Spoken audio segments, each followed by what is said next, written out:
मेलनरे भाईचारा जाति किंबा धर्मर नथाए सेठी भेदभाव प्राचीन परंपरार स्मृति बहन करुथिबा एही मेलनरे एक नियारा दृश्य। कारण मेलनरे उभय हिंदू और मुस्लिम होती एकाठी।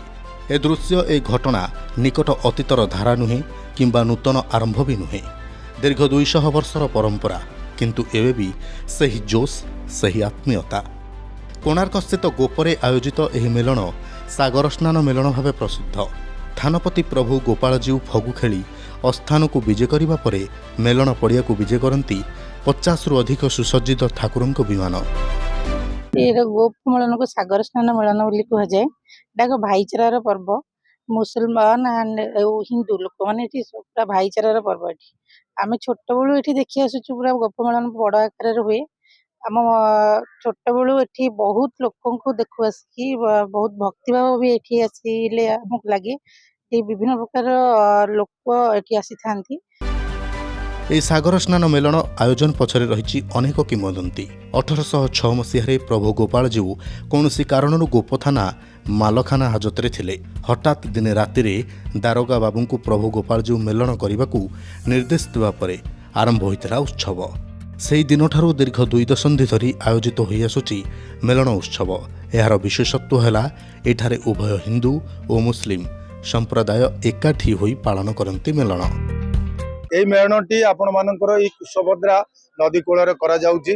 বিগত 200 ବର୍ଷ ধরি এই মেলনକୁ এই অঞ্চলর ভাইচারা মেলন বলি কুযাଏ। এঠিকার হিন্দু মুসলিম ঝিও বউ মানে এই মেলନରେ প্রত্যেক দিন সন্ধ্যা 6টাରୁ রাতি 12টা যে আসନ୍ତି মেলন বুলନ୍ତି সমস্ত জিনিসপত্র কিনি আর ভাইচারা বজায় রখি এই মেলনକୁ উপভোগ করে এনজয় করে যাନ୍ତି। ଏ ମେଲଣର ପରମ୍ପରା ବି ବେଶ୍ ସମୃଦ୍ଧ ଓ ବିଶ୍ୱାସର। थानपति गोपालजीउ भोररू निमंत्रण पाइबा परे सुसज्जित विमानरे बाजाबाण रोषणी करी मेलन पड़िया को आसी थांती। तेबे ता पूर्वरु पूजार्चना परे गोपालजीउ प्रभु गादी आर्तदासଙ୍କ पाखरे छाची भोग खाई थांती।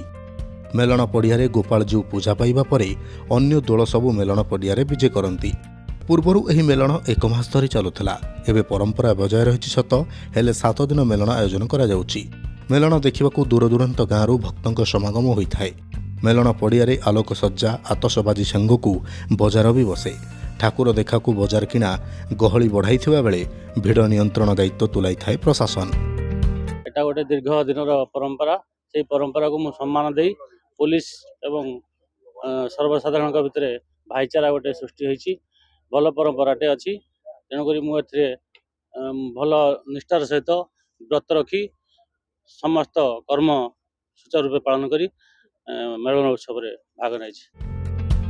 प्रतिवर्ष भली चलित वर्ष मध्य बेस धूमधाम रे सागर स्नान मेलन चली। 6 तारिखर आरंभ होइथवा मेलन 12 तारिख शेष। कोणार्करू मिलन महांती रिपोर्ट, प्रमेय न्यूज 7 डिजिटल।